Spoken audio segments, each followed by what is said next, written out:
Hebrews, Hebrews, Hebrews. This is Prophets of Awakening. This is Thursday night, February the 1st, 2024. This is our Women's Advanced Bible Study night. We'll be picking up from where we left off yesterday with Book of Jeremiah. Okay, you can go to our YouTube channel, The Prophets of Awakening, and check our videos. We have a lot of videos that we recorded and placed on the channel. You can check them out, and hopefully they'll help you connect some dots. Okay, and hours that we on live is Tuesday nights, 8 to 10. We have our advanced Bible study night for everybody, and then we have a Wednesday night. We do a lot of reading through the Tanakh, through the Old Testament. That's from 8 to 10 Central Time. Thursday nights we have our Women's Advanced Bible Study night. That's for women that want to join us on that night. And then we have Friday night, which is we're on Clubhouse, and that's our Men's Advanced Bible Study night. The name of the room is Non-Messianic Conversation. It's 8 to 10 Central Time. Then we come back on Shabbat. Every Shabbat we have 2 Shabbat classes. One in the morning from 10 to 12 a.m. And then we come back and close the Shabbat out from 6 to 7 a.m. p.m. Central Time. Okay. So with that being said, this is a non-Messianic channel. And by that we deal with the Tanakh and the Torah. We don't subscribe to the New Testament, the apostles, Jesus Christ, Paul, none of that. So it's pagan. So anyway, shalom and welcome to the channel, and welcome to our Women's Advanced Bible Study. We're going to do our normal, which is a moment of silence, a prayer. We're going to read the Psalms. We have some women's health moment. Then we'll deal with some current events to try to stay on top of what's going on around the world and what it pertains to the prophecies pertaining to Israel. And we got some need to know information, and we'll open it up for some Q&A, some dialogue. Then we'll go into our reading, which is picking up in the book of Jeremiah and breaking down each chapter. Okay, this moment of silence is for the Lord of hosts. All he's doing to bring about our prophesied deliverance in these last days. Okay, we thank you for your great mercy and your great power and your wisdom. And we tarry waiting for your powerful deliverance of your people, Israel, in these last days. Oh Lord, you have given unto us insight into the scriptures of our forefathers, and you, oh Lord, have directed us to who you are and your role in the goings on of heaven and earth. When we come this day, doubtless that you will appear and that you will gather your nation from among all these wicked Gentiles. Oh Lord, you spoke through the prophet Isaiah and said that you would help Abraham's seed whom you scattered. You have completed that promise after this day because we are waking up. And you said, oh Lord, that you would remove the darkness from around us. Tarry not, oh Lord, for the latter days are here, and we are waiting and watching for you. Peace be unto you. Okay. Somebody gonna read the Psalms or Shalom. I'll be reading Psalm 60 in its entirety. Psalm 60. O God, thus thou hast cast us off, thou hast scattered us, thou hast been displeased. O turn thyself to us again. Verse 2. Thou hast made the earth to tremble, thou hast broken it, heal the breaches thereof, for it shaketh. Thou hast showed thy people hard things. Thou hast made us to drink the wine of astonishment. Thou hast given a banner to them that fear thee, and that it may be displayed because of the truth. Selah. Verse 5. That thy beloved may be delivered, save with thy right hand, and hear me. God hath spoken in his holiness. I will rejoice. I will divide Shechem and meet out the valley of Succoth. Gilead is mine, and Manasseh is mine. Ephraim also is the strength of mine. Head Judah is my lawgiver. Moab is my washpot over Edom. Will I cast out my shoe? Philistia, triumph thou because of me. Verse 9, who will bring me into the strong city? Who will lead me into Edom? Wilt not thou, O God, which has cast us off, and thou, O God, which didst not go out with our armies? Verse 11, give us help from trouble, for vain is the help of man. Verse 12, through God we shall do valiantly, for he is that shall tread down our enemies. Tread down our enemies. This chapter 60, I want to ask a question, Brother Lynn. Is this in Second Samuel where David was fighting the 12,000 and he was asking for help? Is this relating to that? Um, In Second I'm thinking. Samuel's chapter 8 when he reigned. Hmm. Let me check it out. Save me with that right hand. Yes, sir.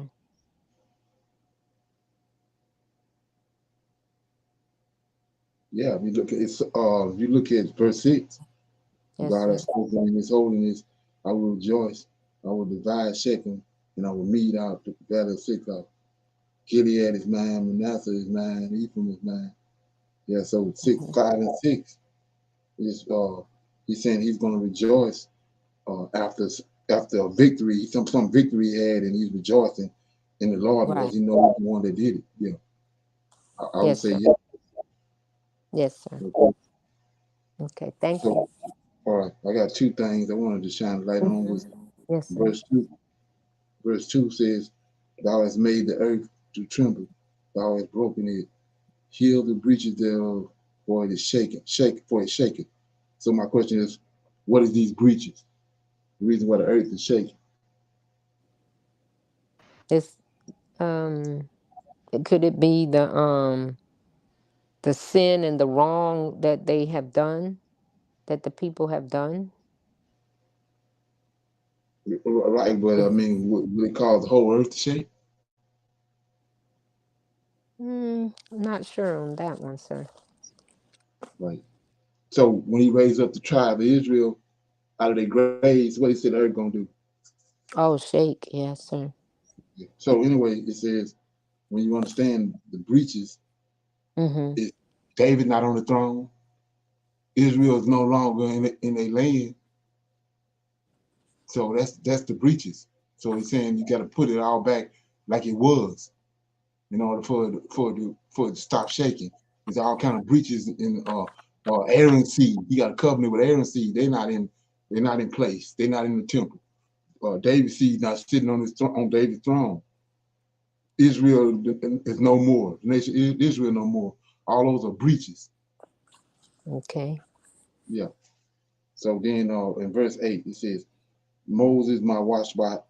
Let me see. Yeah, Moab is my watchspot. Over Edom will I cast out my shoe. Uh, Philistia triumph, and thou because of me. So this David talking, right? Yes, sir. What did um Boaz do when it came to Naomi and the guy that was a kinsman redeemer, and he refused to be Naomi's redeemer. So Boaz He had to do it. right. Yeah, What did he go? he brought someone else to be that and not himself. Right, but what did he do at the gate? Gate of Jerusalem. Cast Right. off his shoe. Cast his shoe off. Right. He had to cast the shoe off. Right. That was the tradition. That's what Yes, sir. David saying right here. David saying Hmm. right here because of what Moab is Moab is Lot's children. Lot was a Hebrew. So Hmm. these kinfolks. Moab is a wash spot over Edom. Edom is was raised by Abraham. Esau, Jacob brother. Jacob brother.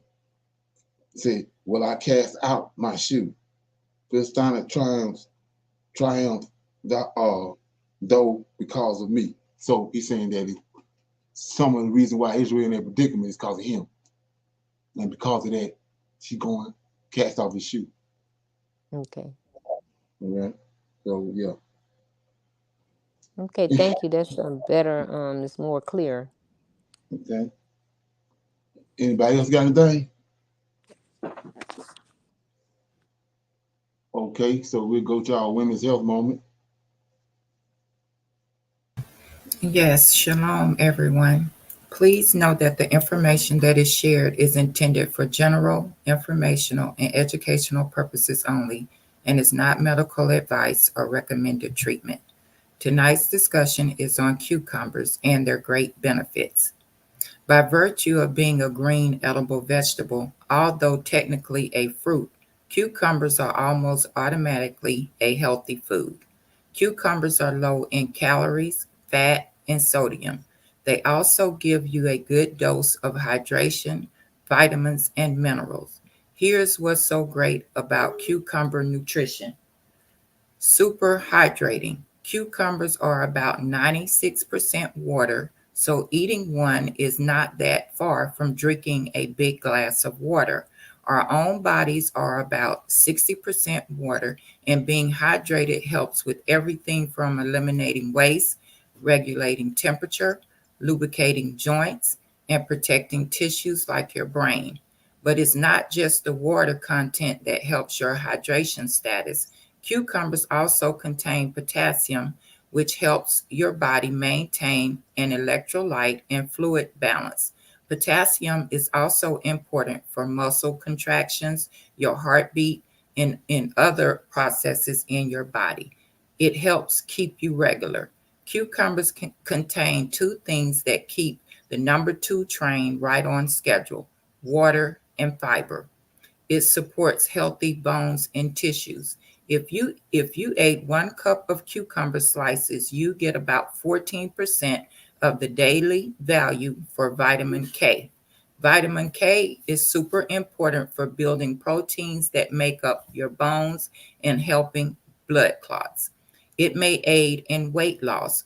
Cucumbers are low in calorie, high in water, and can be used as a low calorie topping for many dishes. Last but not least, skin care. The cooling and refreshing nature of cucumbers help treat a lot of skin concerns like hydration, redness, skin aging, inflammation, and irritation. Cucumber is an antioxidant rich and anti inflammatory. These properties make it your skin's BFF. If you can reduce it can reduce skin pigmentation, prevent acne, and most importantly, promote healthy skin by providing a high amount of useful nutrients. The bottom line is that cucumber is a mild tasting, refreshing food that is easy to add to various dishes. I will be reading Deuteronomy chapter 23, verses 21 through 25, vows to be honored. Verse 21: When thou shalt vow a vow unto the Lord thy God, thou shalt not slack to pay it, for the Lord thy God will surely require it of thee, and it would be sin in thee. 22: But if thou shalt forbear to vow, it shall be no sin in thee. That which is gone out of thy lips thou shalt keep and perform, even a free will offering, according as thou hast vowed unto the Lord thy God, which thou hast promised with thy mouth. When thou comest into thy neighbor's vineyard, then thou mayest eat grapes, thy field at thine own pleasure, but thou shalt not put any in thy vessel. When thou comest into the standing corn of thy neighbor, then thou mayest pluck the ears with thine hands, but thou shalt not move a sickle until thy neighbor's standing corn. Tonight's discussion was on cucumbers and their great benefits, and I read Deuteronomy chapter 23, verses 21 through 25, vow to be honored. Shalom. Okay. Yeah. Yeah. So we see in that reading out of Deuteronomy, the vow is of major importance because he said if you make the vow, you got to honor it. But if you don't make the vow, you don't have no you got no problem. But if you make the vow and don't honor it, that's sin. So that's major. Okay. So with that being said, I'll go to some current events.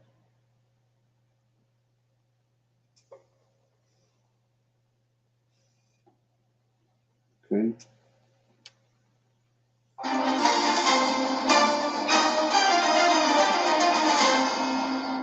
Biden has the authority to close this border today if he wanted to. He lacks the will to get the job done. He lacks the capacity to see. So, like I was saying before, you're looking at this, all these nut buckets, they're acting as if they're the president. And they ain't the president. That's crazy. The problem for what it is and to get the job done. And so the American people are basically left scrambling and they're left to have to deal with this all on their own. I believe that a state has a right to fortify its own borders. And so if Texas is helping to erect barriers, putting up razor wire, doing other things to keep illegal aliens out, I want to be helpful with them doing that. I don't want to be part of the federal government trying to tear down these barriers and let more people in illegally. This is crazy that this is the case. So today, we are going to fortify our presence along the southern border.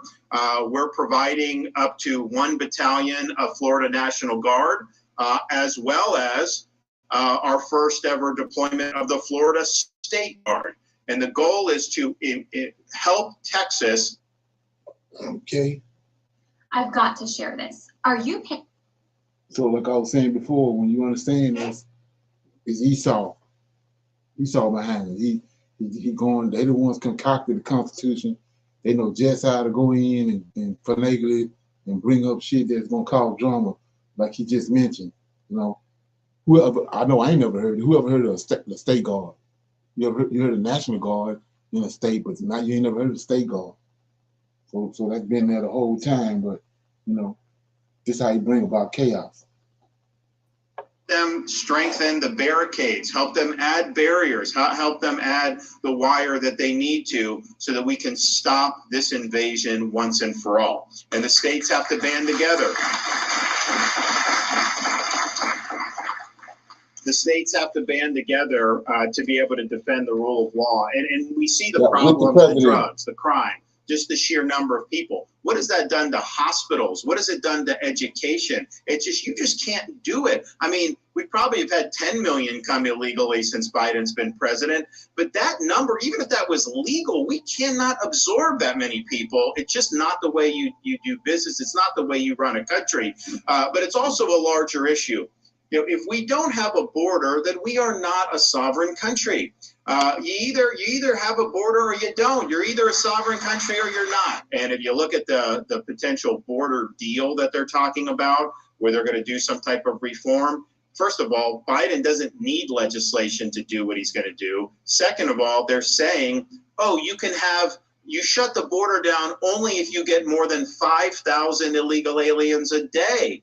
Well, that's 1.8 million a year, 1.8 million a year that you're just saying is fine, that's an acceptable amount of illegal entries. To me, the only acceptable amount of illegal entries is 0. And that's what our policy should reflect. And we have no idea who the heck these people are who are coming. Do you think they're getting background checks? Do you think they're showing ID? You know, if you want to get on a commercial flight in this country, you know, you got to get basically a cavity search. You got to show ID. You got to go through all this. These illegals don't even need photo ID. They can fly on our planes without photo ID. You talk about putting the American people last. What the hell are we doing in this country? It is a total farce. We've also taken steps here in the state of Florida.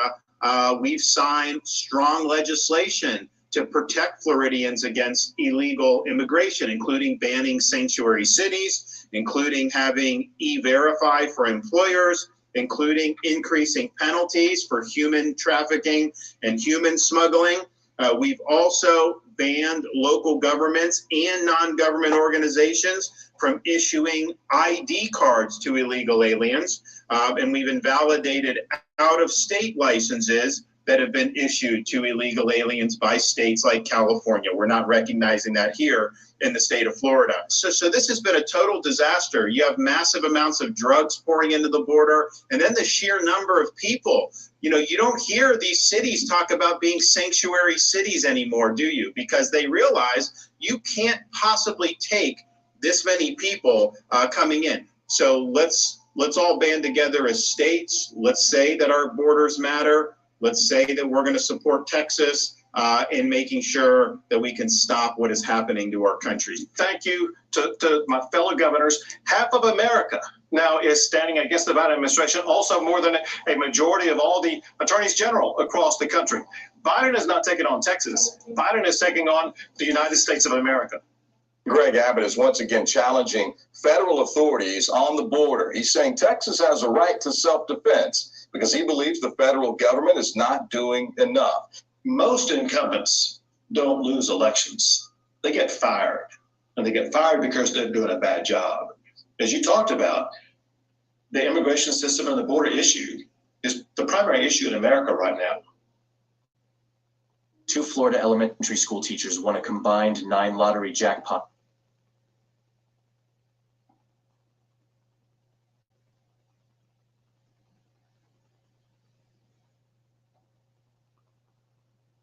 President Biden in a dispute with Texas over the border. A Supreme Court ruling is giving the federal government more flexibility here at the southern border.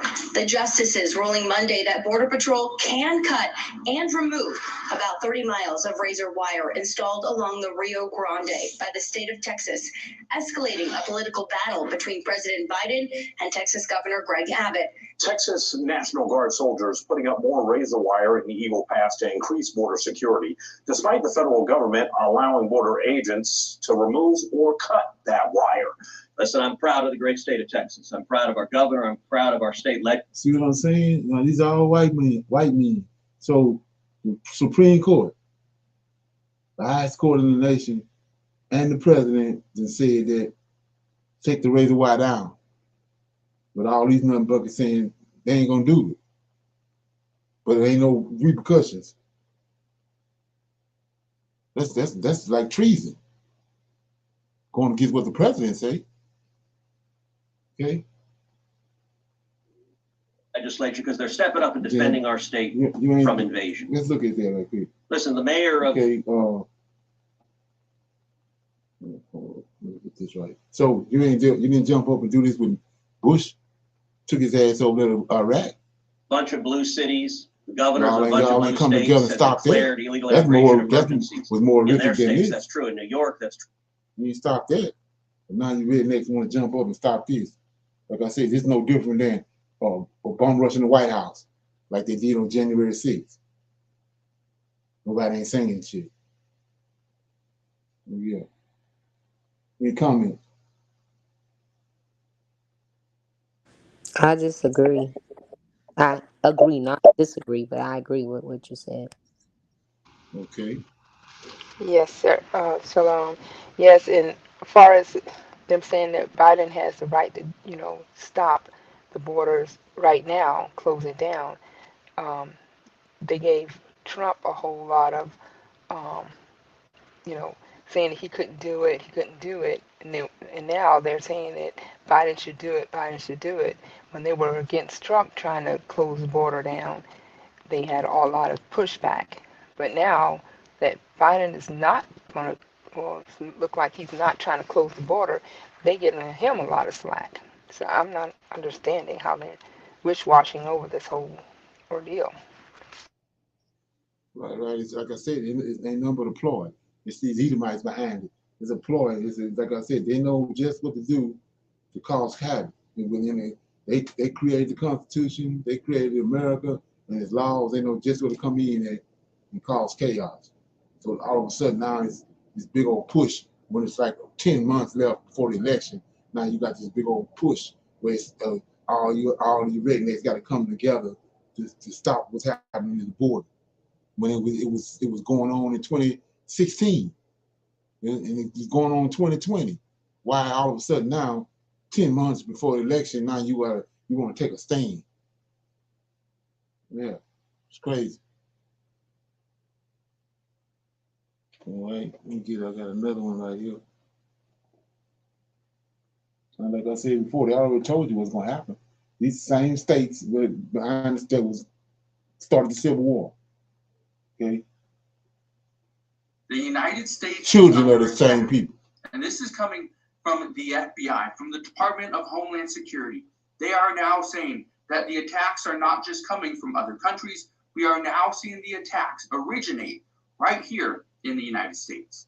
Now, today I'm going to address why this is such a concern right now and what the FBI is telling us, because again, they are issuing a warning, not just for the United States, not just because of Iran, not just because of Russia, but now it involves China, and China is preparing for a war with the United States. So I'll bring you that update in just a moment. All I ask is one thing, takes 2 seconds. Go ahead and hit that like button if you enjoy these daily updates.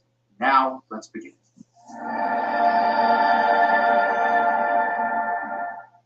Now, I know a lot of people are going to come out and say that China would never attack the United States. The United States is not going to war with China. But it's not about going to an actual war. It's preparing for that war.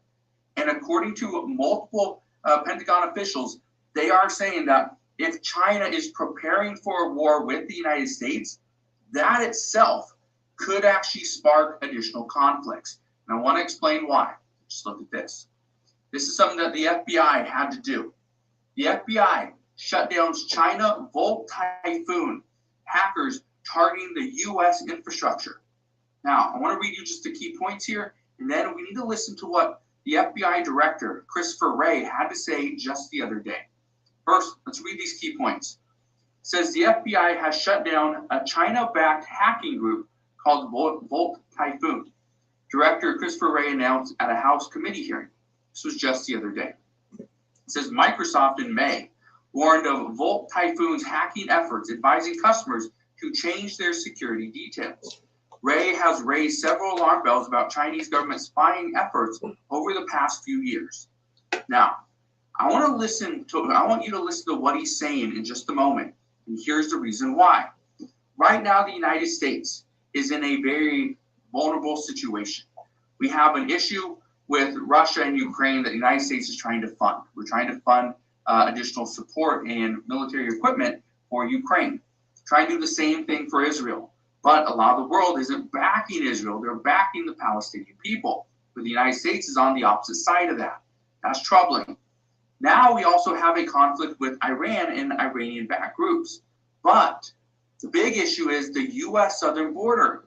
This is the reason why. Because even though the FBI is saying that they can try to figure out and how are these hackers getting into our systems, and we can prevent this because a lot of the hacking is coming from China itself. Well, here's the issue. What happens when these Chinese nationals come into the United States and are hacking from within the system? That's the concern.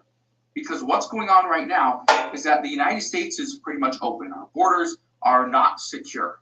This is one of the reasons why the Florida Governor, Ron DeSantis, just today announced that he is going to be sending hundreds of additional troops, National Guard troops, to the U.S. southern border to help them protect our nation, to make sure that the United States remains a country and we are not divided.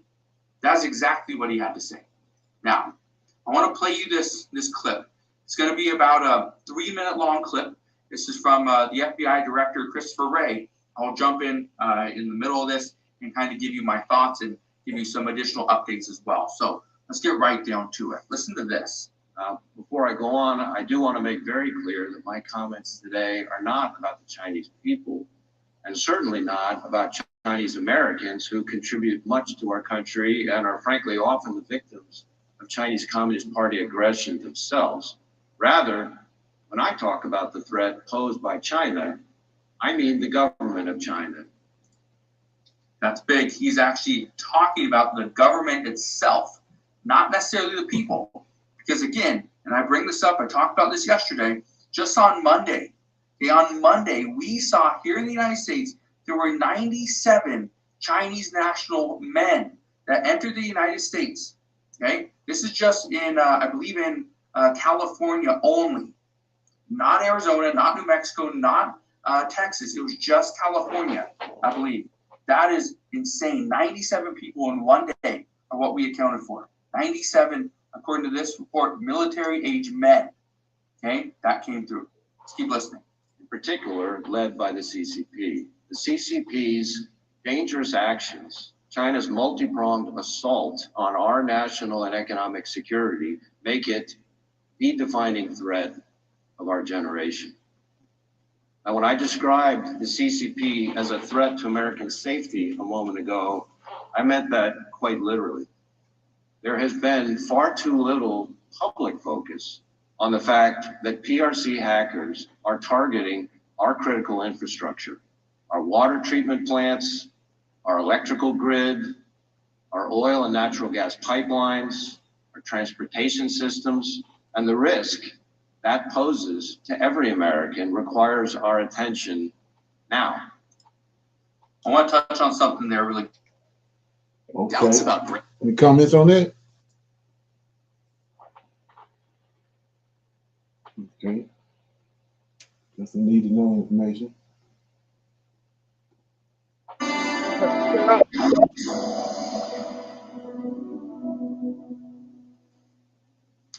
What is the world's biggest concern right now? Conflicts, arguably.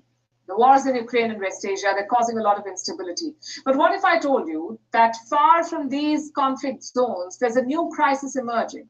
A $34 trillion debt bomb growing bigger by the day and causing global anxiety. This debt bomb belongs to the United States of America, the richest country in the world, also the biggest debt holder in the world.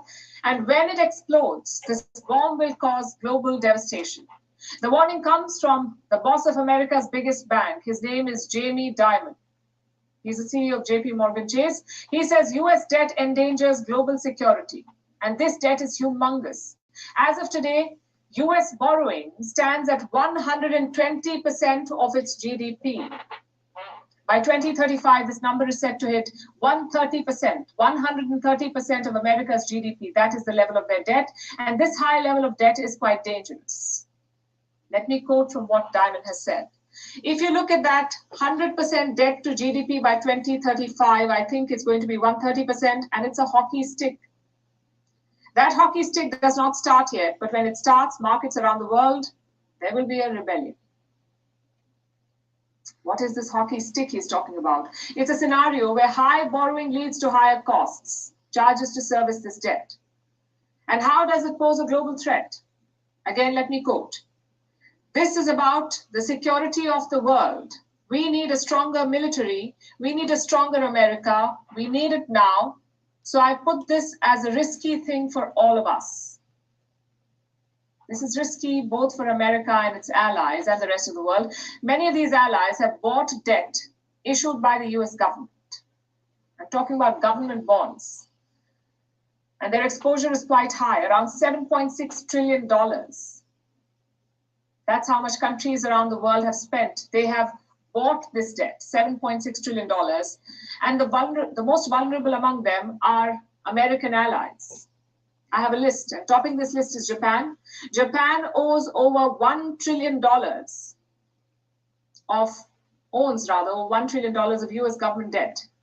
The United Kingdom, around $716 billion. Luxembourg, $371 billion. And Canada, $321 billion. And why have so many countries invested in US government debt? Because they thought it's a solid investment. As Joe Biden himself says, we are able to borrow because we always pay our debt. But is that really a guarantee? What happens when the loans keep piling up and the US is unable to catch up? What happens if the United States defaults? All of these countries will lose money. Their economies will be exposed. Some of them are military allies of the US. Canada and the UK, for instance, they're members of NATO. Japan is central to US defense strategy in the East. A default by America will leave all of them weaker, and this is the risk that the JP Morgan chief is referring to. The other big risk, of course, is to the US itself. Such high levels of debt will hurt American defenses. Untamed debt could lead to a budget squeeze. The United States is the world's biggest defense spender. In 2022, it spent over $800 billion on defense. In contrast, the national debt surpassed 100% of the country's GDP, which brings us to the obvious question: how did the US end up with so much debt in the first place? Ironically, one key reason is America's many conflicts. The post 9/11 wars, the United States has spent or sanctioned around $8 trillion on its wars, meaning they've spent $8 trillion on wars in Afghanistan and Iraq and on strengthening America's global security presence. $8 trillion. These wars were financed almost entirely through debt. Since 2001, these loans have ballooned and the interest keeps piling up. I have some estimates from 2020. Experts say the US borrowed some $2 trillion for its global war on terror. By 2030, interest on these loans would spike to $2 trillion.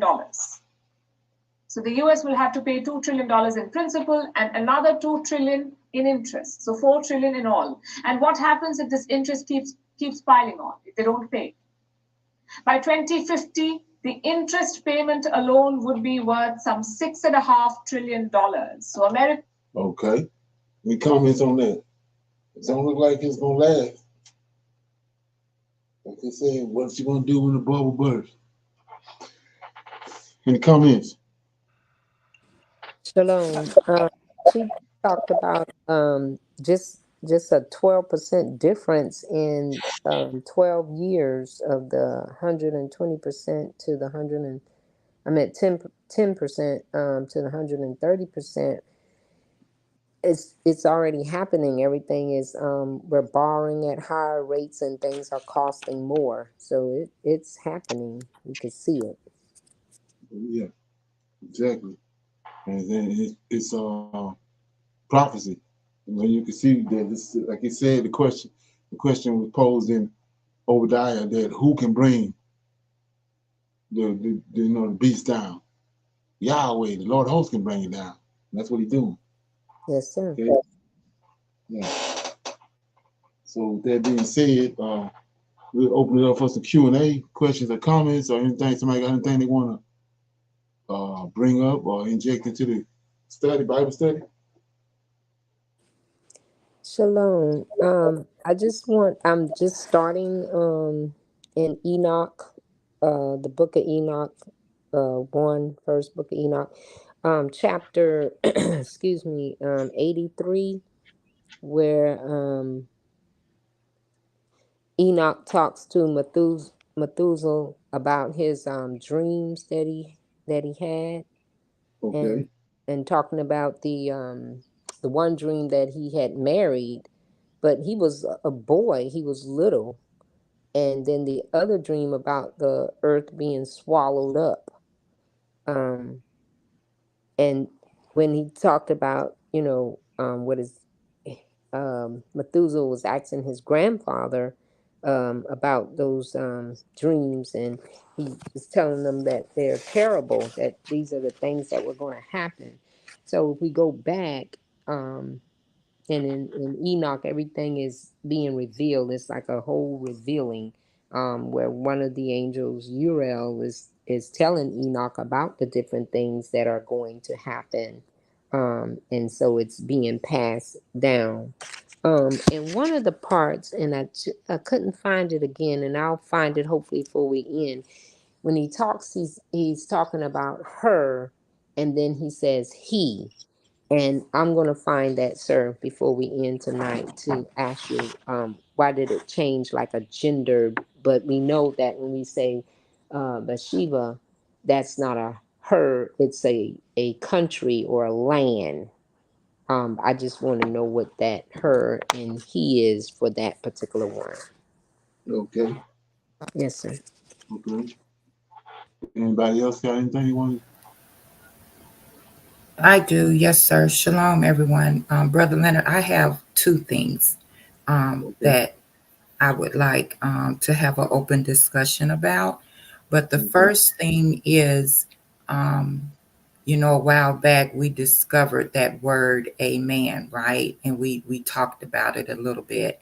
And I had started doing some research on that a while back to see where it really came from, right? And I didn't finish that, but I decided to do that because, I noticed that just because everyone else does it or say it, we just seem to pick it up and start doing it and not understanding where certain things come from or the meaning of it.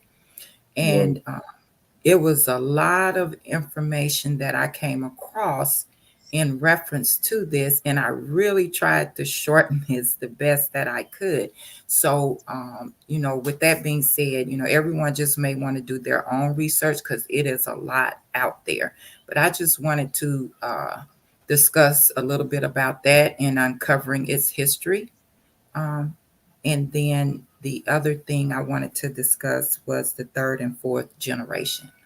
But first, I want to read a little bit of this, please. The word amen and uncovering its history. The word amen appears in the Old Testament 30 times, which it appears in the book of Habakkuk and in the book of Psalms, right? And it appears in the New Testament 129 times. Okay. With that being said, let's uncover its history. Have you ever wondered about the origin of the word amen? It's a word that we often hear at the end of prayers, but where does it come from and what does it mean? The word amen has a history that stretches back thousands of years. Its roots can be traced back to ancient Egypt, where it was used in religious rituals. Over time, the word spread across different cultures and religions, acquiring different meanings along the way. The word amen is related to the Egyptian word Amun, Amun, also known as Amon, Amon, Ammon, Ammon, Amen, Amen, and Amon Ra, Amun-Ra, is the ancient Egyptian god of the sun and air. He was one of the most important gods of Egypt. And I'm just going to kind of skip around a little bit because, like I said, it's a lot. He is usually depicted as a bearded man wearing a headdress with a double plume, or after the New Kingdom as a ram-headed man, or simply a ram, symbolizing fertility in his role as Amon-Min, M-I-N, Amen. His name means the hidden one, invisible, mysterious of form, and unlike most of the Egyptian gods, he was considered Lord of all, who encompassed every aspect of creation. Once Amon was identified as the most powerful deity in the universe, he acquired Ephits, I guess how you say that. I'm sorry if I mispronounced that, which described his various aspects as best they could. Okay. Egyptians themselves called him Aman Asha Renew, or Amun, Amun, rich in names. And the god can only be fully understood in terms of many aspects which were combined within him as the concealed God. So I'm going to skip down to this part right here, which I thought was very important. Did you know that Alexander the Great proclaimed himself as son of the god Zeus Ammon, Ammon, the Greek version of the god? In Greece, Zeus Ammon was depicted as the full-bearded Zeus with the ram's horns of Ammon, and associated with the power through imaginary, including the bull and the ram. The god was taken to Rome as Jupiter Ammon, Ammon, where he was venerated for the same reasons as elsewhere. Ammon's popularity declined overall in Egypt as Isis became more popular, but he was still worshipped regularly at the Thebais, even after the city failed into ruins following the Assyrian invasion. Like all the old gods, he was eclipsed by the new religion of Christianity. We should not, we should not be saying amen just because everyone else does or because they are encouraged by others. And like I said, it was a lot of information out there, and I just kind of skipped around. But in the Old Testament, I was doing the research, and we mostly said Selah from the Old Testament, which means to praise, to lift up, or to pause and praise. Okay. And I just thought there was some great information to share, with everyone, because I know I grew up saying amen all the time. Yes, me too. That is some information. Thank you so much. Right. So if you go in, all in on that, like I said, they Jesus Christ was he didn't just appear out of nowhere on the scene. He's a augmentation, or whatever you want to call, augmentation of previous gods that came before him, especially uh, in Egypt. So first of all, like I was saying before, you think it's a coincidence, but it's far from a coincidence. But when you create a God, you got to have a book with it, especially when you're trying to create a religion. You create the God, you got to have a book to go with the God, instruction book. So Horus, that was worshipped in Egypt, he had a book that came with him. It was the Egyptian Book of the Dead. And in that book, everything Horus said was written in red. So go to the New Testament. That's why, it's like I said, it's really disgusting once these things start being revealed to you. But Jesus, everything he said is written in red. But they make a point to say, because because they learned this and they got hotel records, that the Most High, the High God, he the one that was directing everything. So they had to make him submissive to God. But when you look at everything he's doing in the New Testament, he ain't submissive to God. So everything I said, everything he's doing is written in red, same as Horus. So, that ain't no coincidence. So you say, what are you talking about? We know how old the Egyptian religion is. We know how old the Egyptian culture was long before the Greeks and the Romans came. So Right. the Greeks came on the scene and adopted. They learned everything they knew. They learned it from the Egyptians. So that's what these pagans do. They come in and they copy off somebody else's culture, and it's no problem with them. We're making a God. That's why our God was telling the prophets and the kings not to do that, because that's the characteristic of the pagans, to concoct gods. Wherever they go, they concoct gods. They're not dealing with what the Israelites dealing with. The Israelites dealing with angels, messages from heaven, and they being directed on how to stay righteous and how to stay pure. But these other nations not. So they quick to build like it says in chapter 11 of Genesis, the imagination of man's mind, because they don't have no order. There's nothing in place for them. Whatever they come up with, they concoct something, and then they come up with it, and they run with it. That's why they had no problem with tampering with an Israelite wouldn't tamper with the Creator's word, but they have no respect for the Creator's word, because that's part of their nature. The hoodwink and take stuff from over here and put it over there to, create God, wood and stone. Okay, and so we denigrated, we fell from grace, like where we at now, because we doing what they doing. So we fell from grace. We was our culture and everything had us. We was in a high place. And when we started picking up these people cultures and interacting with them, we failed to, like I said, to what we had now. But like I said, if you go and look at it, you don't take about 10 minutes. All the books in the New Testament end in Amun, and you just explain to you who Amun is. So all the books all the Old New Testament books end in Amun, and then you go to the Old Testament. It's about one or two of them, but what that does is show you. Like I said, you can go all the way back to Alexandria, Egypt. You can see they was tapping with the book just from looking at that.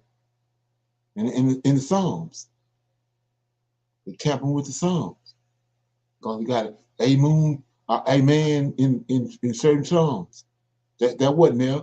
That's all that came about after they got hotel records, and they started imposing the Egyptian culture into our scriptures because they formulated this God, Jesus Christ, from Horus, and Horus is formulated from Serapis.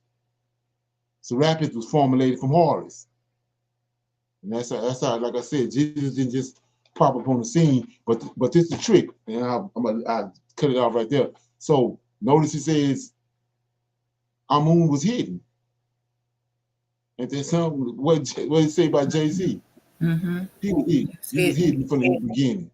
But it don't say nothing about no hidden God in the beginning of the Genesis. It gives us our books. It came about when they came, they got hotel records. They're posing all this in there. That's how and they still elevating him to the day. When they do those reviving and all that stuff, more we wake up, they still elevating it. Okay. Any comments? You can get one of those Egyptian books of the dead, I think, a used one like $8. Shalom is picking and choosing. That's what they're doing. And as the public gravitates to one thing, and if they see, like we're saying now, that they're woke, they hurry up and try to downgrade what the Old Testament is doing by elevating songs, and so people can have that word in their head of JC over and over. Even they're taking things from the Old Testament but placing his name in it and giving people, well, yes, this is right, but it's not so. Right. And then you have to also look at, just imagine, those people had degrees equivalent to today what we call a master's degree and all that. Those royal families, they're the only ones that had these degrees. Learn it. Just imagine that. Everybody else was nut buckets. So everything they told them, it wasn't like it is today that the knowledge is being spread abroad over amongst everybody. Back then, the regular people didn't know how to read or write. They was illiterate. They was the only ones standing there with these educational degrees and all this knowledge they've acquired from the money that they acquire from the masses. They filthy rich. They got these high-dollar education, but nobody else does. That's another reason why when they concocted Christianity flourished so the way it did, because the population was illiterate. It wasn't even until recently when they started allowing, when they did the printing press, and started printing Bibles and allowing the average everyday person to be able to read or even have access to the book. Imagine that. Look what they did with the Bible, the slave Bible. Okay. You had something else? Yes, sir. I have one more question that I was having a discussion with another sister, and we were trying to get an understanding of this, where it says upon the children unto the third and fourth generation, right? and we were reading out of Exodus, right? So we were trying to get a better understanding of why is it the third and fourth generation used specifically, and also is that the same way we think of a generation, like our just say great grandfather, grandfather, is that the same?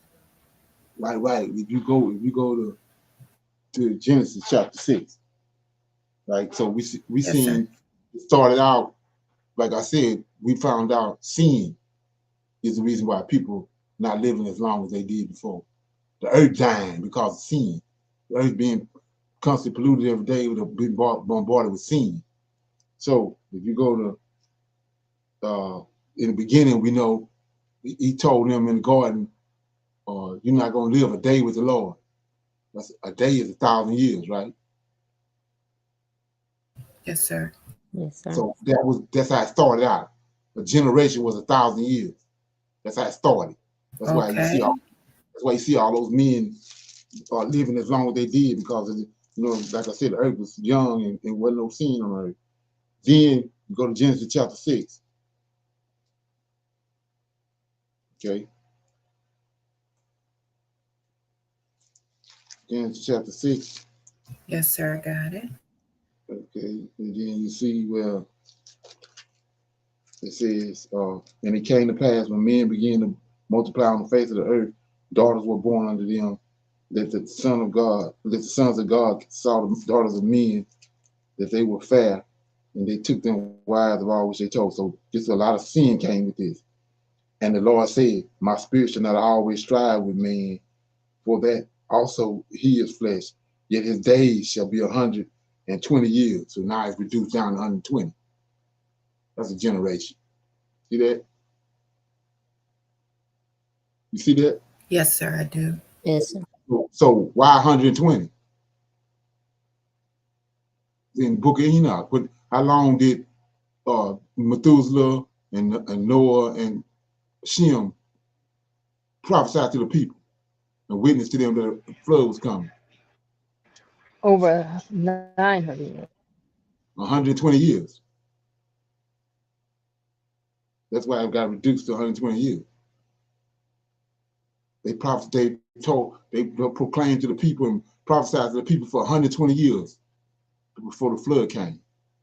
And so this is why man, his lifespan was reduced down to 120 years. And then it went down to 70 years. Right. I was going to ask you about that. Yeah, 70 years. Yeah. So that's a generation. Okay. Okay. It went from 1,000 to 120 to 70 years. And now it's pretty much 40 years.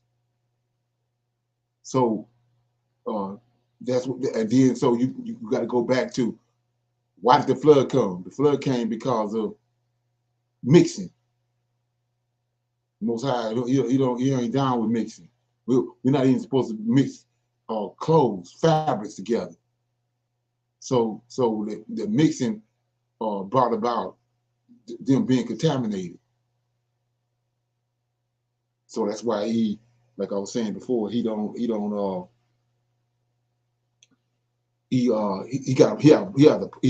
a problem with that.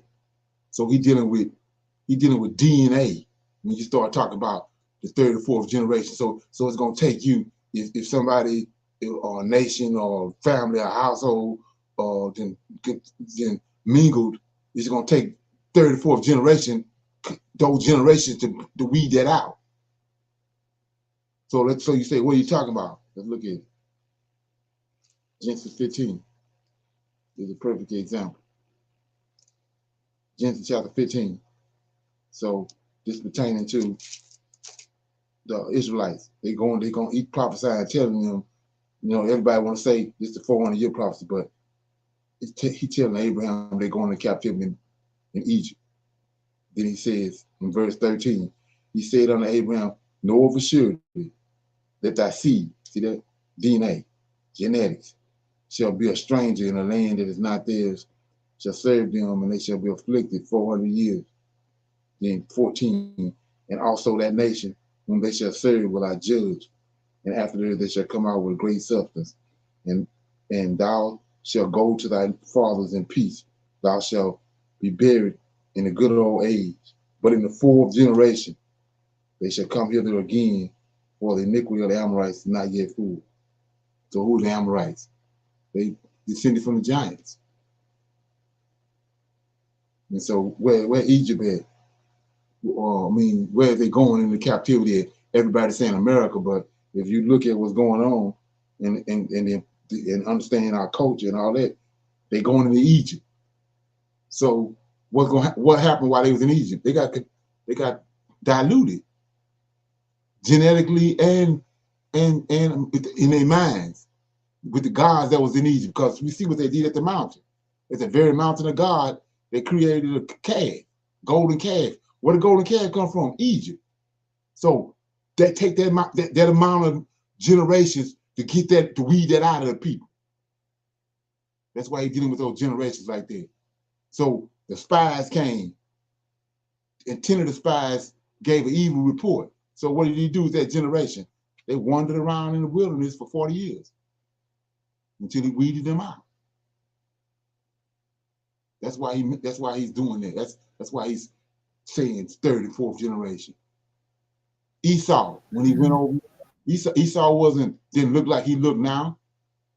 But when he went in, when he went to Germany, like Hitler said, that's what Hitler got the problem with the Germans. They came there with Negroid features, mulattoes. Then they intermingle with those Germans, and after 3 or 4 generations, they white like them, like they are today. They white it out. We can look at the Egyptians daily. We know back in the day, the Egyptians were blue-black with a big wide ass nose. Look at them now. The people over there now that's over the antiquity and all that stuff in Egypt. They got the stringy hair, mulatto looking. So that's what he's talking about, and that's what nobody really dealing with, because he wanted people, his nation to be like Adam was, part of what he created or what he formed. He don't want no variation of that. That's why he's telling them, don't get no strange wife and have no strange children. I want the woman I took from your rib and made her, and y'all intermingle with each other and get other people like you. Because there's a reason why. Well, it's an art behind what I did when I formed you and when I formed her. So you out of pocket when you get outside of there, and that's what that 2 generations, 3 generations, whatever, is to weed out. The same way with sin, that are the laws and statutes that's within our culture, the judgments, is to weed out sin, weed out a wicked generation, weed out wicked DNA that came up inside within the nation of Israel. Like an example is Israel didn't have no kids like today. They didn't have no kids, but you couldn't tell them shit. You couldn't tell. You know they was the DNA that was in Adam and them earlier men. No kids weren't born like that. Right. See what I'm saying? So now the laws, the judgments that's in Israel say, if a kid you can't tell him shit, take his ass outside the camp and stone him to death, because that ain't come from Israel. So that's why we're in the predicament we're in now. We're not doing that. We have no judgments. Let's look at that right quick. Then we can talk about something else. So look at this, and this is why David is so significant. So I'm in Ezekiel 37. So I mean, anybody that's come across this conversation and listen to it, you let it roll off like water on a duck back, however you want to deal with it. So anyway, it says Ezekiel 37 says, let me get it. Ezekiel 37. this how we know who our Messiah is. Ezekiel 37 says, start at verse 22. Based on everything I just talked about, I will make them one nation in the land upon the mountains of Israel, and one king shall be king over them all. And they shall be no more two nations, neither shall they be divided into two kingdoms anymore at all. Neither shall they defile. See that? Defile. That means genetically and mentally. Say, neither shall they defile themselves anymore with their idols, nor with their detestable things, nor with any of their transgressions. But I will save them out of all their dwelling places wherein they have sinned. And I will cleanse them, right? Get all it out. That's another way you can look at that, cleanse them to the 34th generation. Okay? So then it says, so shall they be my people, and I will be their God. Here you go, right here. And David, my servant, shall be king over them, and they shall all. It's just not some kind of synonym. He's saying David, because we all know David. So he says, and David, my servant, shall be king over them, and they shall all have one shepherd, and they shall all, here you go, walk in my judgments. Like I said, one of them is, you got a big mouth ass kid, nobody can't tell him nothing, he unruly, take him outside the camp, stone him to death. David ain't had no problem with that, and our forefathers. So he says, and they shall also walk in my judgments, observe my statutes, and do them. And they shall dwell in the land that I have given unto Jacob, my servant, where my fathers have dwelt, and they shall dwell therein, even they and their children and their children's children forever. And my servant David shall be their prince. Why David? Because David go execute his judgments. Right. So you say you say people think you're nut bucket when you say David is a Messiah. Well, let's look at it. Look at the woman. They hung their own self in the New Testament when the woman was caught with adultery. JC came and kneeled down in the sand and wrote some bullshit in the sand and said that whoever without sin cast the first stone. That ain't what David gonna do. David gonna take her outside the camp and stone her to death. They ain't gonna write shit in the sand because that ain't part of that ain't how it go. So if you trying to figure out who the Messiah is, there it is right there. David's gonna execute judgment. He's gonna execute the Most High's laws, statutes, and judgments. That's why he's bringing him back. Yeah. Any comments? Thanks for explaining that. Selah. Okay, yeah. So right, so that I mean, it's been like I could say probably 28 years, 27 years, and I don't deal with that amen. When I peeped that game on that amen, that's what they've done. They got us worshiping they gods indirectly because we lacking understanding what's going on. We worshiping they gods. Like I said, with the red written in red, that's Horus that's talking. But they got you thinking it's JC, but it's Horus. Okay. Ain't that something? Yes, sir. So anyway, somebody got something? Yes, sir. If we go in the book of Enoch and it's chapter 80, when I was talking about the her and the he, if I could just read this part, chapter 80. And in those days, the messenger Uriah answered, said to me, behold, I have shown you everything, Enoch, and I have revealed everything to you that you should see this sun and this moon and the leaders of the stars of the heavens and all those who turn them, their tasks and times and departures. And in the days of sinners, the years will be shortened, and their seed will be late on their lands and fields, and all the things on the earth will alter, and will not appear in their time.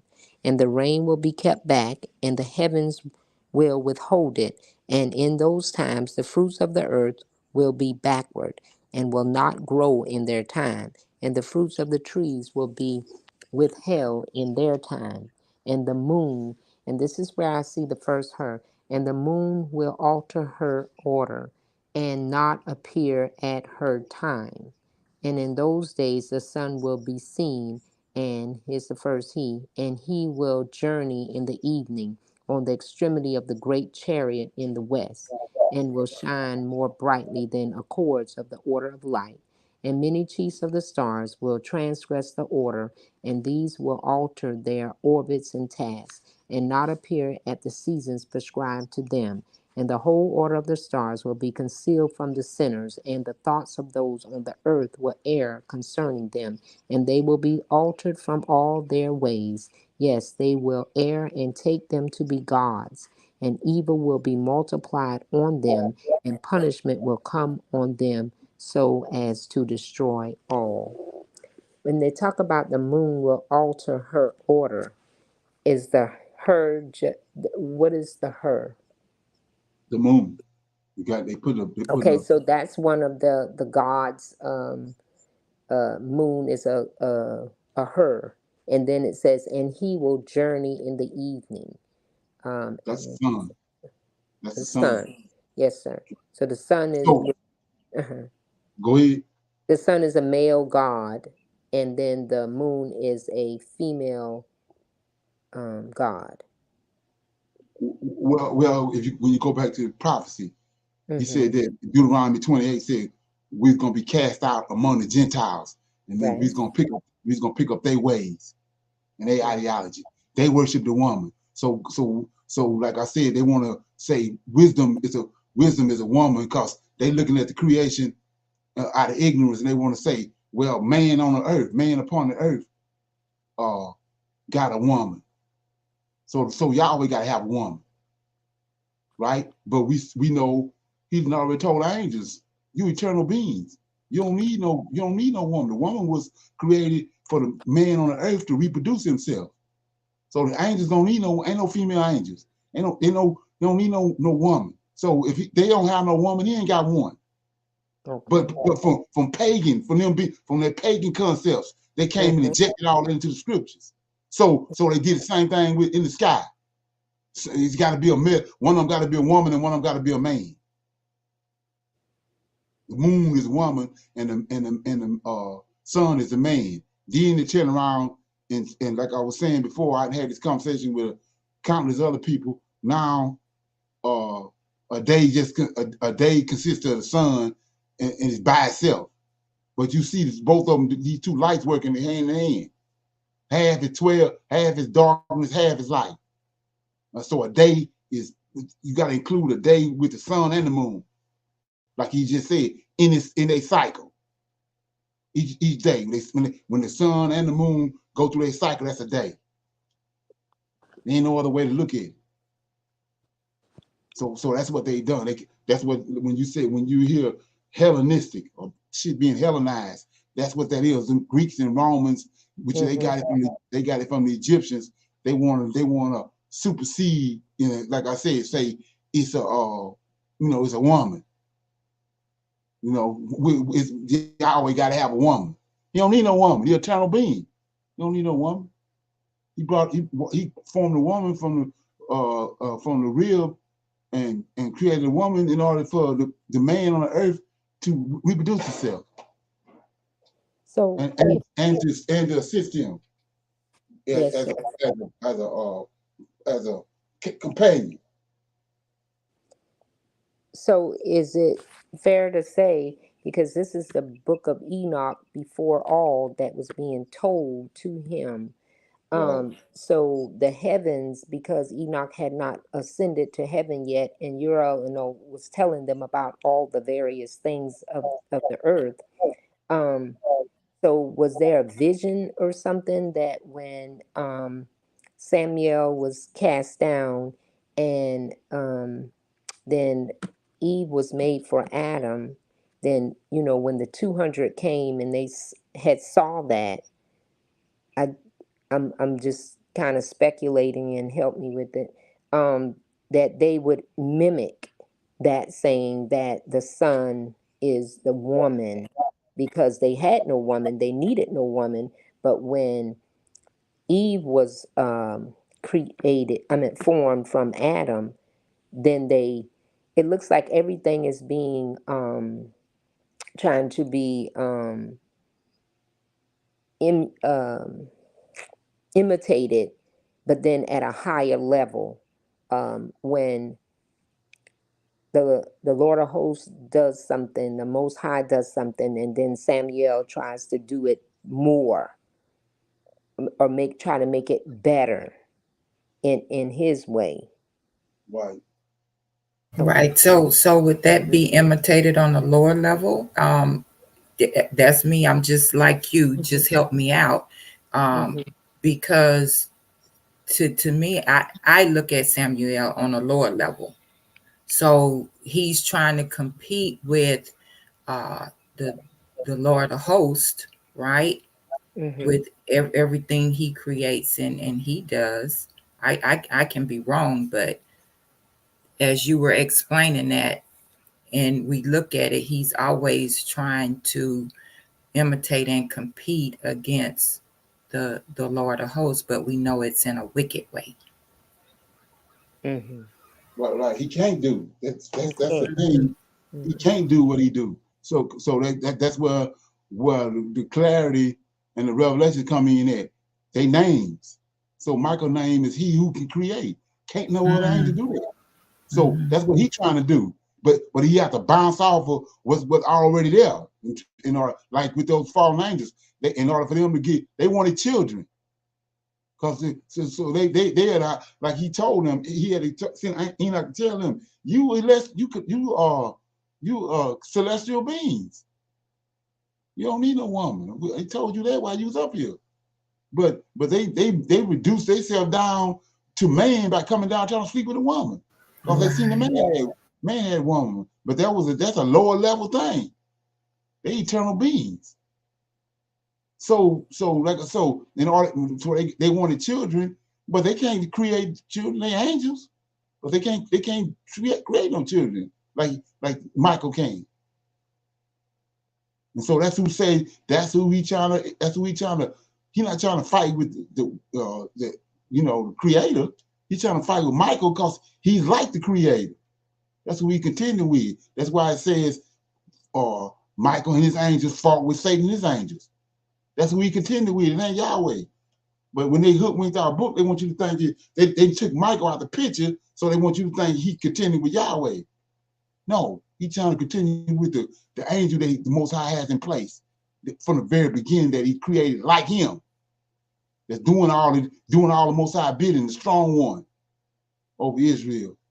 That Israel was given to him by the Lord of hosts, by Yahweh, gave him Israel. That's who over Israel.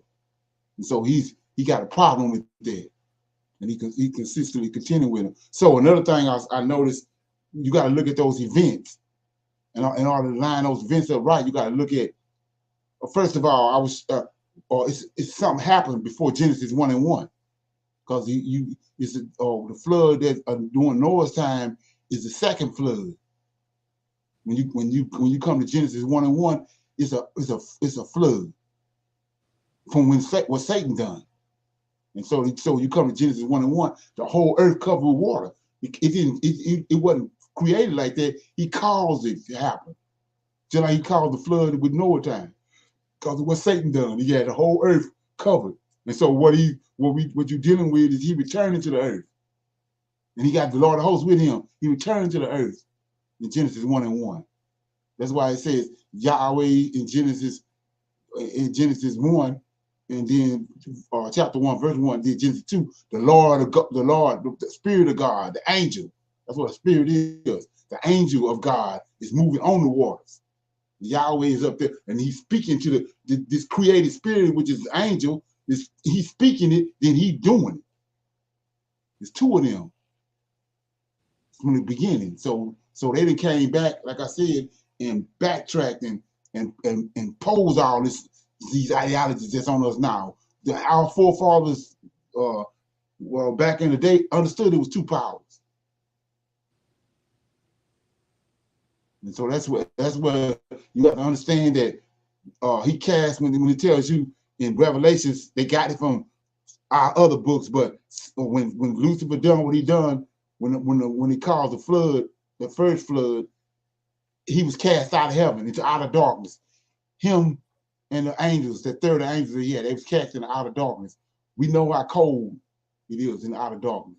So they was floating in outer darkness, you know, frozen, you know, couldn't move. Then when it tells you in Genesis, he came back to the earth. He returned, he shut down the whole solar system, but he just came back to the earth. That's why these other planets still look like they look. He never came and rejuvenated them. He only came to the earth. So when that light, that Shekinah glory from him came and lit up the universe again and lit up the earth, that's when they awakened. That's when he came to the garden. And he did what he did with Eve. Then they saw what he done with Eve. Then it says when men began to multiply on the earth and more women came about, that's when the other ones that saw what he done in the garden came down, the 200. So you got to right. be able to put that in sequence to understand what happened. So that's how they go. So when you look at Ezekiel, that's Michael talking. He said that I saw you, because he didn't want to kick them out. He says, I saw you when you fell from heaven, like lightning from heaven. That's when he booted him out. Yeah. And that's how you got to line all that up. Okay. Thank you, sir. Yeah. So where do we get the first part before when Satan flooded it? Can we see that in Enoch? Or I came across it in Bartholomew. You know what Bartholomew is? No, sir. When they what his name? They supposed to kill Jesus or turn him in. Tom, was it Thomas? No, I can't think his name. Did the kiss of death? Huh? Yeah, I'm trying to think his name. Yeah. Anyway, he the one, according to their story. Yeah. He went and hung himself. Not Barabbas, but you see, he went and hung himself, right? Right. So they had to get another disciple, Bartholomew. Okay. So when you understand what they done, and the whole thing with the disciples and all that, when you understand how they done it, but so they not only did when the creator was through with us. Let me read this right quick first. So we've been in almost 13 or 14 different captivities. So when you get to the book of Daniel, let me read this right quick. So when you get to the book of Daniel, so we come to the end of the Most High, the Lord of hosts and heaven dealing with these Israelites. They so rebellious. He at the end of that, he through with them. So he sends Gabriel and told Daniel this right here, chapter 8. Then he had the dream. Then he broke the dream down to him. He says in Daniel chapter 8, starting at verse 18. Now, as he was speaking with me, this Gabriel came to Daniel. As he was speaking to me, I was in a deep sleep on my face toward the ground, but he touched me and set me upright. And he said, behold, so we come and tell him what's the orders, the judgment that's coming from heaven. And he said, behold, I will make thee know what shall be in the last end of indignation, for the time appointed the end shall be. So we know this ain't the end of the world, because we still here today. This ain't the end of the world. This is the end of him dealing with Israel as a nation, like I was showing you, which happened when Antiochus came and destroyed the temple. And they got you thinking the Antichrist coming. So right here he says 19, and he said, behold, I will make you know what shall be in the last end of indignation. What indignation? He tired of fumbling with Israel, delivering them, re-delivering them. They going back and turning on him, going back. He tired of it. He came to a fool. So this is what he telling Daniel. I'm finna shut this whole party down. The temple, I'm finna run y'all ass out of here. All of that. That's what they're saying. And it came to pass with Antiochus.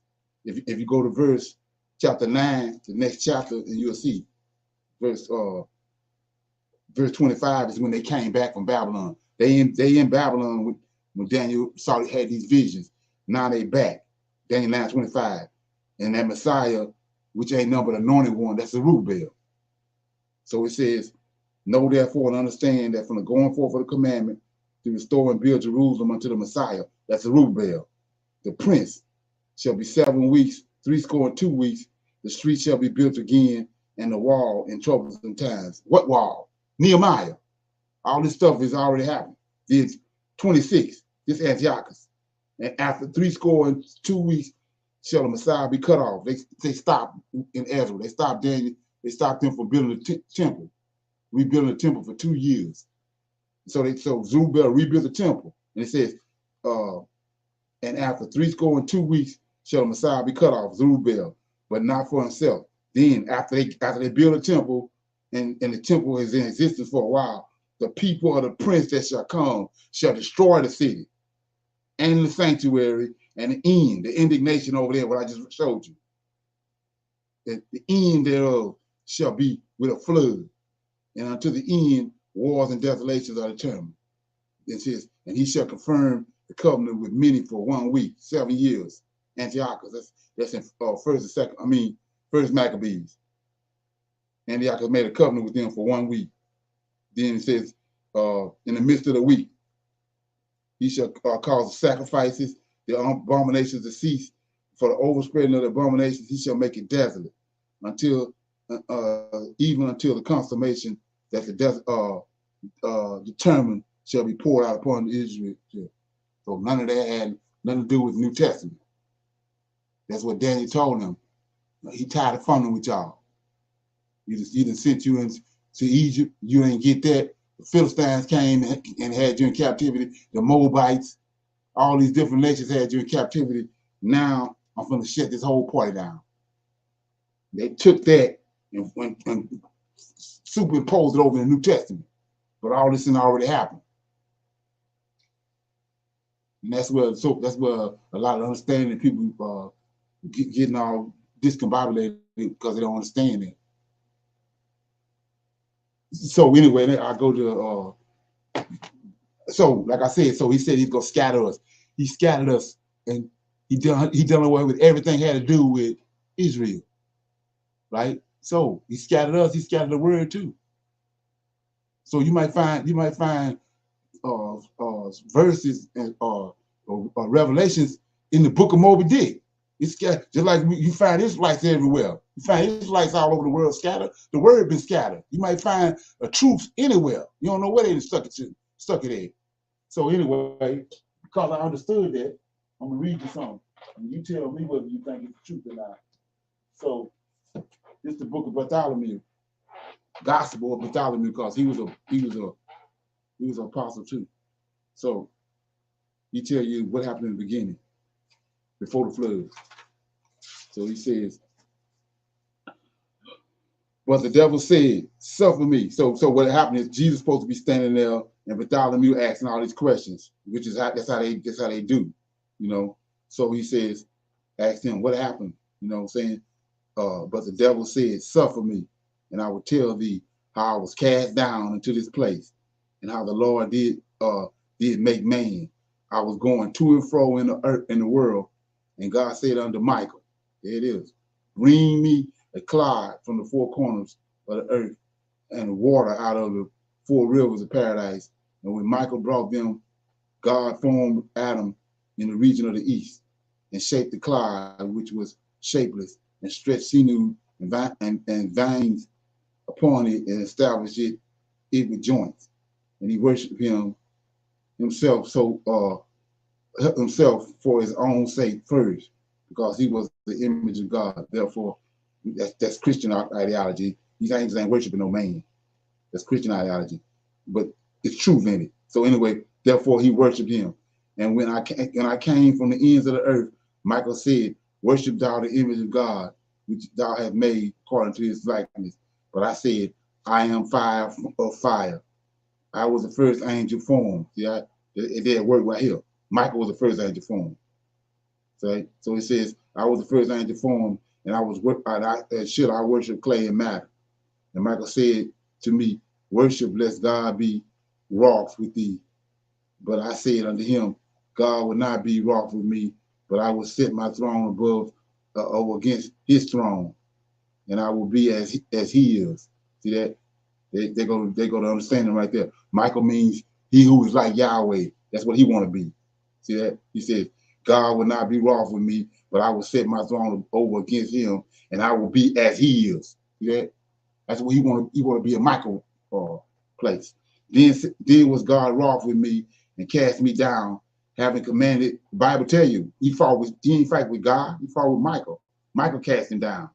That's what Ezekiel tells you. And God was wroth with me, cast me down, having commanded the windows of heaven to be open. See that? And when I was cast down, he asked also that 600 that were under me, if they would worship. And they said, like as we have seen the first angel do, neither will we worship him that is less than ourselves. Then this pride. Then were 600 also cast down by him with me. Now here you go. And we was cast down upon the earth. We were senseless for 40 years. And when the sun shone, that's when Genesis, when you go in and say, and he brought the light, brought the light back to the universe, right? See, he lifted the universe back up. He says, and when the sun shone forth 7 times brighter than fire, suddenly I awakened. And I looked about and saw the 600 that were under me senseless. And I awaked my son, Salphon, and took him to counsel how I might deceive the man whose account I was cast out of heaven. So there it is right there. So indirectly, here it is in the midst of a bunch of garbage. The word of God. Okay? And you have to understand that. So you ain't gonna find him unless he leads you to it. Okay? Yes, sir. All right. Yeah. Oh wow. Oh yeah. That's where so many people off here. You know, he ain't getting no 66 books. It's bullshit. It's all kind of books out there that they didn't tamper with. You know, you think that Canaan and Self, you don't think they got books? Yeah, come on. So they didn't hook with the whole thing. Self, it's stuff that happened during the time of Self that we need to know. That Self wrote down, but they don't, took it away from us.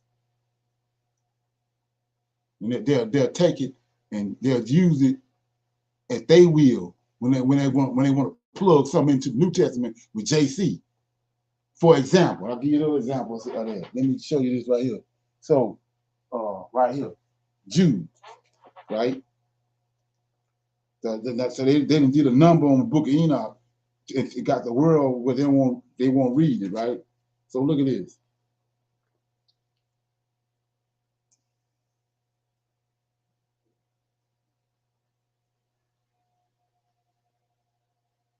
So like I said before, we go all through this book.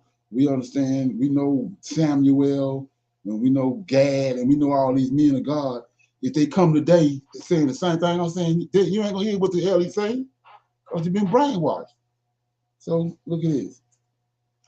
They didn't turn them into nut buckets. So let me get this right here.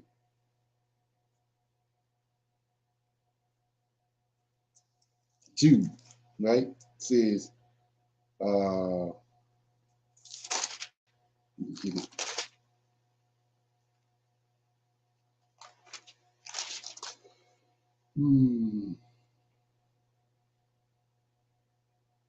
So here go another example right here. Jude, it's only one chapter, verse 9. Yet Michael, remember what I just read? Way over in the book of Bartholomew, right? Yet Michael, the archangel, when contending with the devil, not with Yahweh, when contending with the devil, which is that's a title. His name is Samuel. So when contending with the devil, he disputed about the body of Moses, thus not bringing against him a written accusation. And he said, the Lord rebuked thee. So that's history right there. That's part of our history. But we don't see it nowhere in the scriptures, in the Old Testament. Then go to 14. They denigrated Enoch. I told you, don't read it. It's garbage, right? So, but right here, 14, and Enoch also, the seventh from Adam, prophesied these, saying, "Behold, the Lord cometh with 10,000 of his angels, with 10,000 of his saints, to execute judgment upon all, and to convince all that are ungodly among them of all their ungodly deeds which they have ungodly committed, and of all their hard speeches which ungodly sinners have spoken against him. These are murmurers, complainers, walking." So when you understand that, and you dealing with it now, if you haven't dealt with the book of Enoch and got none of those revelations, this gonna resonate. But when you understand what's in the book of Enoch, Jesus, JC ain't got shit to do with this. See that? So who kicked Lucifer out of heaven? Michael. So who is this over here? 14. Enoch also, the seventh from Adam, prophesied these, saying, "Behold, the Lord." Who the Lord? Michael. See that? "Behold, the Lord coming with 10,000 of his saints." Jesus ain't got nothing to do with it. See that? To execute judgment upon it all. That's what he do. Right? To convince all that are ungodly among the people. He ain't got to go. He ain't got to console no damn son. He coming down to execute judgment. That's who he is. That's he been the judge from the beginning. That's where the Most High put him there. He the judge. He the one judge earth. He ain't got to go talk to nobody. Ain't nobody in between him and Yahweh. And this is where the joke come in at. Yeah. Thank you. Yes, sir. Okay. Anybody else got anything? We're gonna let it ride with that. We'll pick up with Jeremiah next week. But anybody else got anything else? We got a few more minutes. Shalom, everyone. When we were talking about excuse me, Lucifer, Samuel, and the Most High, and how they say JC, say cast the first stone, he who has no sin, whatever, and the Lord of Hosts punishes. So when Lucifer is trying to imitate and be better, and be better than Michael, and he's not able to do it. Another good example is when they were before Pharaoh, and his people to do everything that Aaron and Moses was doing with the rod and with the water, and at the end with the blood, they could not change it back. And the frogs, they could not do it. So that was like a really great example of him trying to be great and could not be great in the presence of those he was trying to be great in front of. Right. So he can fool all the people, as long as these Lord hosts, these other angels ain't around. But when if they all there, then he gets embarrassed. So everything he's doing, he's allowed to do it. Because and like I said before, he wants to be like Michael and all that, but the only way he can get a seed line was he had to come down and go into a woman that was created by the Creator, that came from heaven. He couldn't create no woman on his own. Everything he's doing is bouncing off the creation that's already there. He's like I said, with the New Testament. Who do you think the author behind that? We saw in the book of Adam and Eve how he came to Cain and told Cain how to make metals and all that. Well, it's the same thing with these nut buckets with the New Testament. He came and concocted that with it. He's the one behind the author behind that. Yes, sir. Trying to gain the souls and right those who but follow him. Ignorance. Yeah, and blindness though. You got to do what he do out of ignorance. Because we see an example of that in the book of Adam and Eve also, when he dogged Adam out. When you read the book of Adam and Eve, you can see how, because Adam was actually a full-grown kid. He didn't have no childhood like we did. So when he formed him as a full-grown man. But it was things that he wasn't privy to. So he dogged him out. You go read the book. But Adam told Seth all that he had done. So Seth was super sharp. So when he came to Seth wasn't going for what he did with Adam. Seth told him, he said, no, it ain't nobody else here but me and my mother and Adam. So show yourself, reveal yourself to me, because you know. But he had dogged Adam out. Came up on when they was in the cave. Adam went up on top of the cave to get away from Eve, and he showed up. He appeared to him as Lilith. That's where the story of Lilith come in at. He appeared to Adam and said, "Why you asleep?" When the Most High put Adam to sleep and put him in a deep sleep and made Eve, he saying, "Why you asleep?" He brought me out. He coming to him. He coming to Adam as an apparition, as a woman, Lilith. Because Adam saying, "We know where you been." He said, "Well, I came about while you were asleep. Before he brought Eve out, he brought me. He made me." So Adam can't continue with that. He was asleep. That's where it come from. Like I said, these angels got the ability. Anything that the creator and made, they had the ability to transform into it. They ain't told you that, but that's what they abilities. We see example of that on the burning bush.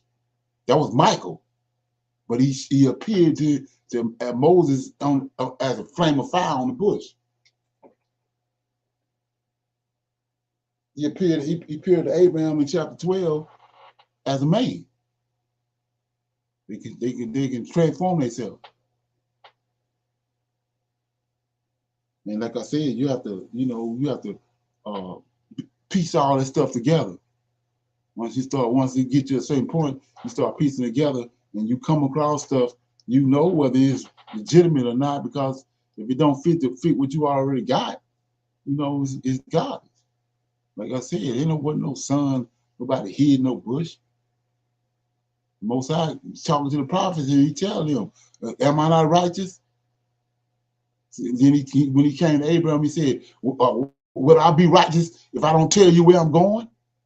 So he talking to Adam, Seth, Canaan, all them, but he got a son. They don't know he got a son. Come on, man, it's garbage. That's unrighteousness. Ain't that something? Yes, sir. Yeah. So yeah, that's how they go. But like I said, it's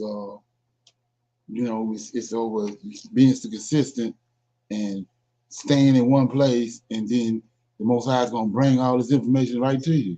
But if you bouncing all over the place, and then you're dealing with nut buckets, you're just gonna go around in circles. You dig in a hole, find a place where it's the people are genuine and honest and righteous, then he's gonna bring the information to you. Like I said, it's been scattered, just like we've been scattered.